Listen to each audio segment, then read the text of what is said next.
10 দিনের বাচ্চা, 15 দিনের বাচ্চা এবং 30 দিনের বাচ্চা, সব ধরনের বাচ্চাই আমার কাছে আছে। মোহনা ফার্মিং থেকে মোহনা বলছি। এই যে এগুলো হচ্ছে 10 দিন হতে চলেছে এই বাচ্চাগুলো। আবার এখানে এই বাচ্চাগুলো আমার আছে, বেশি দিন হয় নাই, 5-7 দিন হবে। এই যে আবার এখানে বাচ্চাগুলো আছে, সেই বাচ্চাগুলো হয়েছে 2 দিন হয়েছে মাত্র। আবার এখানে আমার বাচ্চাগুলো আছে 30 দিন, 35 দিন, 45 দিন, এই ধরনের বাচ্চা এখানে আমার এখানে আছে। সব ধরনের বাচ্চা এখানে আছে।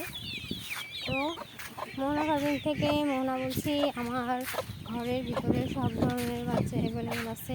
আমি সব ধরনের বাচ্চা কিছুদিনের ভিতরে উঠিয়েছি, সব সাইজের বাচ্চাই আমার এখানে আছে।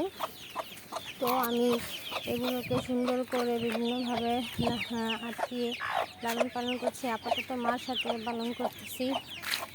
তো এখানে ওর মার বাচ্চাগুলো এখানে এসে পড়ছে, লাল মুরগির বাচ্চাগুলো আবার এখানে, তারপর এখানে আবার সাদা মুরগির বাচ্চা আছে। তো সব ধরনের বাচ্চা অ্যাভেলেবেল আমার এখানে আছে, সব ধরনের বাচ্চা পালতেছি। এই বাচ্চাগুলোকে আমি খাঁচার ভিতরে উঠিয়ে ফেলবো। খাঁচা আনা কমপ্লিট হয়েছে, এখন খাঁচা একটু সেট আপ বাকি আছে, তার জন্য খাঁচা উঠানো বাকি আছে।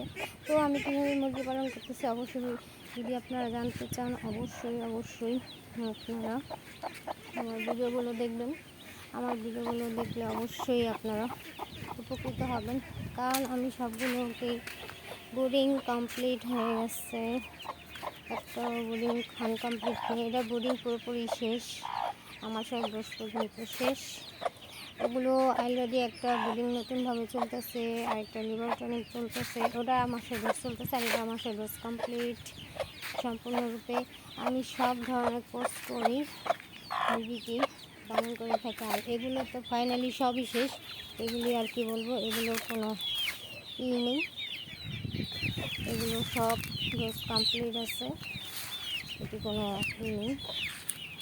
তো এইভাবেই হচ্ছে আমি মুরগি পালন করে থাকি। অবশ্যই যদি আমার ভিডিও দেখেন বুঝতে পারবেন যে আমি কীভাবে মুরগি পালন করে থাকি।